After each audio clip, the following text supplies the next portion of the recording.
ยถึงภายนอกภายในเราจำเป็นต้องอู้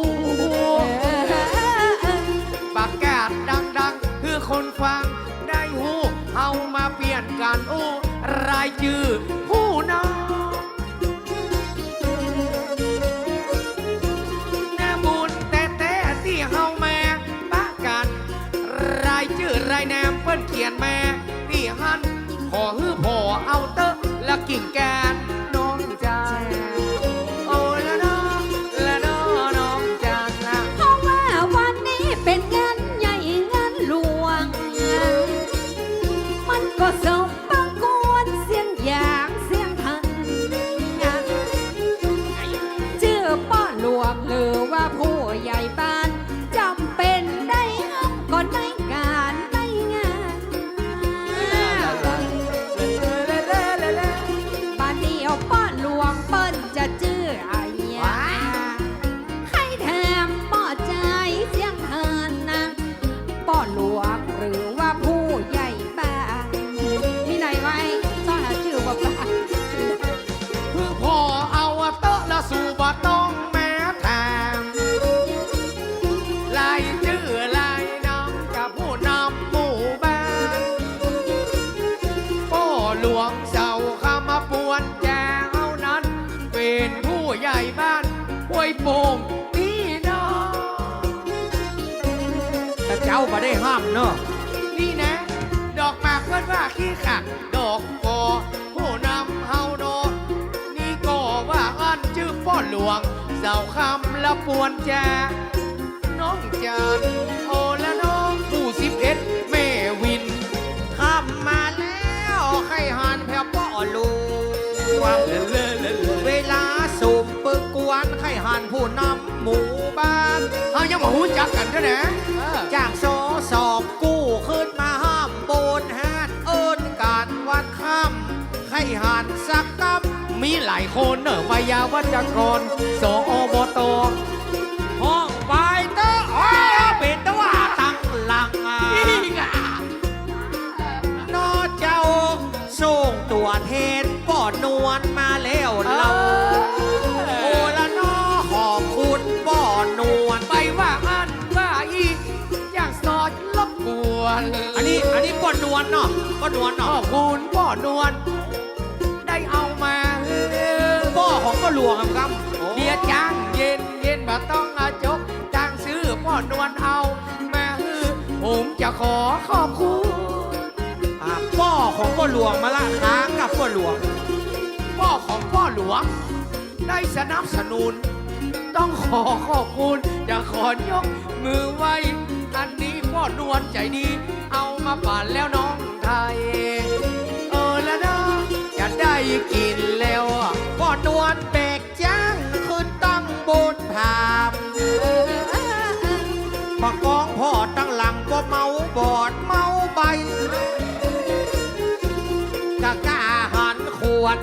ยุกเอามาไว้ไอ้วัดปอดใจจนลูกเมาปีตาลวกมันก็ได้ตาไปมันก็เสียปึ๊ดหนึ่งจะกินตึงเบียร์ตึงเหล้า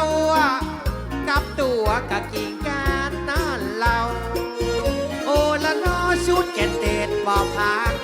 ตาลวกก็ได้ตาไปก็เสียไม่เท่าว่าเสียเหรอหัวกะให้เมาเบียจะลู่เลียข้าเจ้าเลียยังก็เลียฟองเบียนี่ก็แต่เราเมาเบียเมาเหล้ามันสลีดบ่ดีเอามาเดี๋ยวที่2 ลุม 1เนอะมันลู่จกนกก็มันลู่จกสลีดบ่ดีเสียงอย่างเสียงหันนะก่อนทวัดไอเมาเบียกะแจมันสู้เฮ้ยแม่ยิงคนเดียวจะเอาผัวตึงสองเปลี่ยนกันวิดขึ้นยองมันม่วนบอดม่วนไปไอ้ตาเอาผือขวาหาเอาผือซ้ายออกละมองละไม้เปลี่ยนกันคนกับ เอาแน่ไปเอาโกนมาตั้งแน่ไปทวัดเอาแน่ไปเอาละ จะเบ่งอย่างใดเพื่อมันเครื่องกันนะเบ่งลุ่มเบ่งบนเบ่งเหนือเบ่งใต้แม่ยิงคนเดียวไอ้ตาจะเบ่งอย่างใดโอ้ละน้อจะเบ่งก็ขวาก็ว่าตั้งชาย ทวัดเอาตั้งแน่อย่าตาจะเอาตั้งหลอก เอ๊ะมาได้ค่ะมาได้ ถ้าว่าเอาผ้ากึ่งกลางจะเอาตั้งใดก็ได้ผ้ากึ่งกูจะเอาตั้งขวาก็ว่าจะเอาตั้งซ้ายเอาตั้งใดก็ได้ผ้าตั้งกลางลงแม่ อย่างอี้แฮะมาได้ ถ้า ดี เขา นะ แรงอย่างนี้มันถึงมามีปัญหาถ้าเขาแรงลงมามันจะไม่จะเอาฝึกขวาจะเอาฝึกซ้ายแล้วเนาะจะ อันแบ่งลุ่มแบ่งบนเฮามากกแบ่งกัน มาแบ่งไรเงาจะเป็นกงกึ่ง กกกึ่งอะแบ่งกันก็ได้ เอากงกึ่ง ตะกี้มาแบ่งขวาตะกี้มาแบ่งซ้ายไอ้ตาเอาของกินดีๆออกไปแบ่งลุ่มแบ่งบนดีกว่า เอาอย่างนี้ดีกว่าเอาแบบเพื่อหายสงสัยเอาเป็นพ่อใจและตึงมาเนี่ยคือยุ่งถ้ากกเกิงตั้งกลางและหาจะเอาตั้งลุ่มตั้งบนมันเปลือกเข้า ตั้งบนกินนักกินเหล้ากินเบียร์มีกาตั้งเสียเปียงเงินเปียงเข้า จะเอาตั้งไหน ปากย่อยปากดีด่ากู้ข้ามกู้เจ้า มีการหลายใจอันใดก็ดี มีการหลายเสียงเนาะเกิงตั้งลุ่มนั้นมี อันนี้บ่เปียงเงินทองกับแก้ว มันก็กินกับปลาลิมนั่นแล้ว โอ้แล้วเนาะบ่เปียงเงินเปียงคำ เอาอย่างนี้ดีกว่าบ่ต้องมาลูกกันมาเดี๋ยวที่ใส่ชุดดำอยู่ตั้งหลังบ้านแล้ว มินิมคนหนึ่ง ซ้ำใส่โบแดงอย่างมาแงมเจ็ดลำซ้ำมายืนตั้งหลัง อันนี้แซวชัยปากกาไอ้เอาคนไหนอ่ะ อันนี้คืดยากละคืดยา มั ก น ละ น่าจะแบ่งตั้งแน่ตั้งข้างตั้งหลังแซวชัยปากกันกับอีนายกู้เฝ้าจะเอาคนใดกันดีสองคนนี้เรา โอ้แล้วเนาะจะเลือกเอาคนใด อันนี้ยังแยวอันนี้ยังป้อมยังลวง มีเต้าสะตวงบะลางเตอะเมือเต้านา อย่า น้ำใจและใจเลื่อนขึ้นมาแต่เจ้าบัดได้ปากันซัก แต่เจ้าทำมันมาได้ ได้เลี้ยงพองเสียปึ้งเอามายื่นปัน ขอบคุณน้ำใจรางวัลดีไอ้ตาตัดเจ้าก็ได้ไปแล้วนี่ ปกติมันต้อง4 รอบ โอ้ละ แล้วได้2 รอบอยู่ ทองมาเห็มแล้ว ปกติต้อง4 รอบ อันนี้มันคือรอบ2แล้วข้าแม่อ่อนจอนผมขอยกมือไหว้พี่พองป่าปึ้งปั่นรางวัลเอาไว้ ขอยกมือไหว้ไปมืองามสองคนผัวเมียปั่นมาบนแผงขอไว้แงมเปิ้นเอามายื่นฮื้อเปิ้นตึงว่ากำขอแป้งเหลือกำซื้อละเนาะน้องจ้ะ ขอบพระคุณเจ๊พองไอ้ปึ้งไหลลายติดตามวิไลกับทวัดปีเจ้าเปิ้นเป็นFC ของน้องแต่เล่าตั้งแต่เก้าจนถึงเดียวนี้นะ พอตลอด อันนี้ก็ถ่ายไว้ด้วย น้ำใจเจ๊พองเปิ้นตึงดีนาอยู่ดีตีขาเจริญหวานคือได้เป็นมหาเศรษฐีแสนล้าน นี่ถ่ายกล้องไว้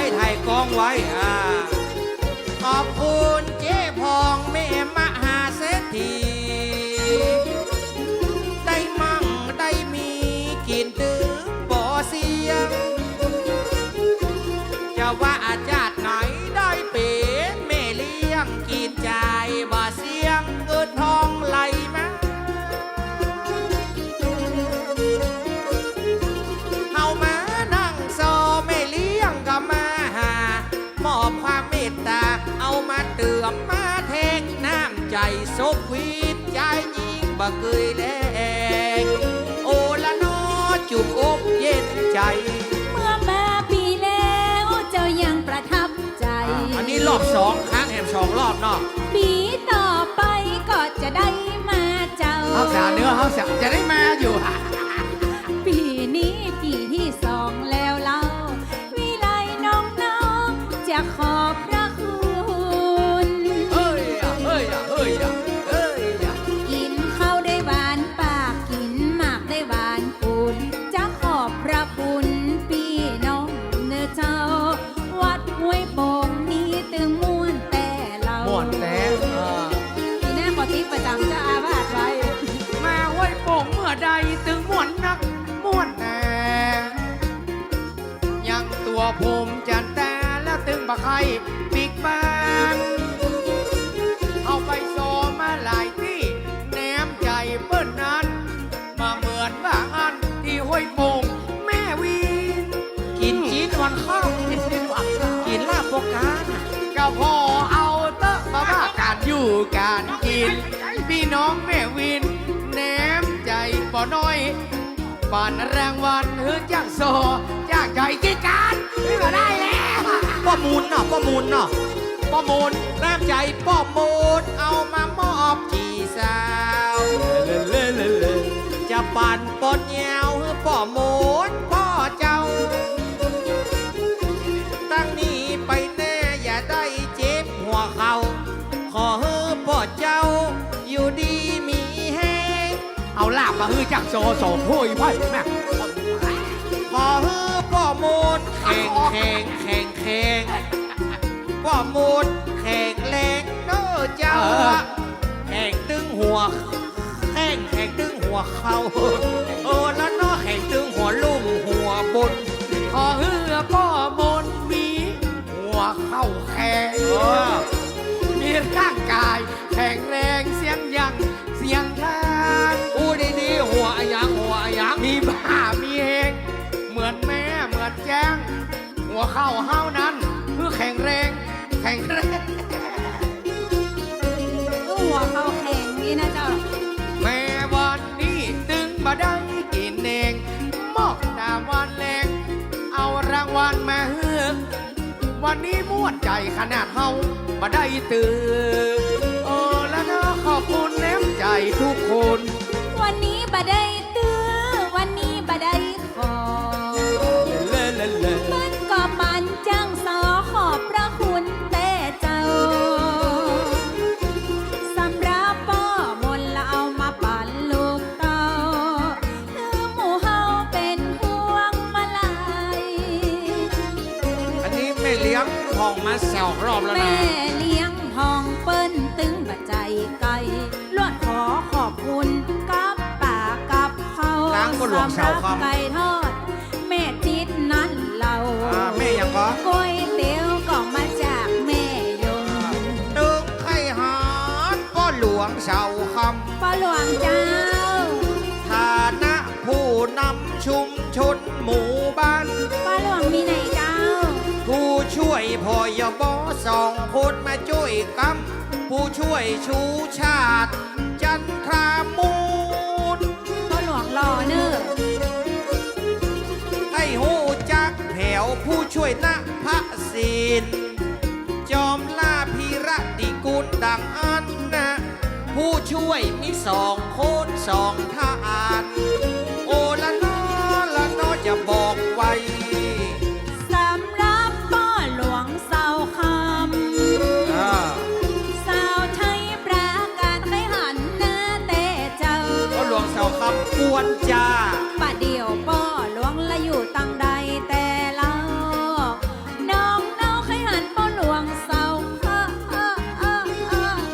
นั่นแหละนี่แอคโคเลยเด้อ คำมาแล้วเฮาอู้กันป้อหลวงเสาคำจะหล่อปลอปีไอกินตั้งหัวแล้วว่าจะหนัวตั้งตายป้าหลวง ผู้นำหมู่11จะหาพ่อหลวง หลายท่าน ถึงสมเปิงกวนอันนี้ผู้นำหมู่บ้าน อเสียง พ่อหลวงเสาคำมาปวนแก้วนั้นแถมคนหนึ่งมายามวัดจะก็ โอ้ตึง ส ก่ วั อ สดี น ครั นาน บ ตึงก่อนนาน ก็ยังจำได้อันนี้หนึ่งมามีสองคนนี้แน่นอนเปิ้นได้เอามานี่แนมใจคุณแม่แนมพอยกนิ้วเฮือแบบนี้โอ้และนอชื่ออะยังอันใด กลุ่มผู้นำมีหลายคนกับกัน มีพ่อหลวงสีมูลชัยชื่นพ่อเจ้า มาสืบตึงเบียเปียเอาตรงตึงเล่ามาเต้าเฮือจังปีจังซอ ลาลาลาลาลาลาลา กระพดไปแผ่วนั่นหนอสอบตสุทัศน์ดังอันอบตสุทัศน์สุวรรณโอละนออบตบ้านเฮา จะห้องแม่เลี้ยงควรตามีในกัน ลาลาลาลาลา เป็นแม่เลี้ยงเงินทางเนื้อตัวปีอาย ลาลาลาลาลาลา 10 นิ้วจังสอจะขอยกเอามือไว้ จะอยู่เหนืออยู่ใต้เปิ้นเป็นคนได้ ลาลาลาลาลาลาลา เป็นแม่เลี้ยงข้าวโพดเปิ้นมีตีไหนน้ำจิตน้ำใจ จะฝากสักหน่อยปอเอ็นดูจักสอจักจอยโอและน้องมีหน่อยแม่เลี้ยง วันขายข้าวโพดจะขอความเมตตา ชื่อแม่เลี้ยงขวัญตางามเหมือนดาราอย่างอีเปิ้นเขียนรายชื่อรายแนมมานี่ไอ้พี่ใครหันแน่สักกาแม่เลี้ยงขวัญตาแม่เลี้ยงข้าวโพดมาเดียวเดียนละผมคนดีใครหันแนมใจคงจะแงมเสียงอย่างเสียงท่านแม่เลี้ยงขวัญตาเลี้ยงข้าวโพดกำให้กันนักเราแม่เลี้ยงคนตาแม่เลี้ยงขายข้าวโพด แม่เลี้ยงข้าวโพดตึงบะมีปัญหา แน่นอนอยู่แล้ว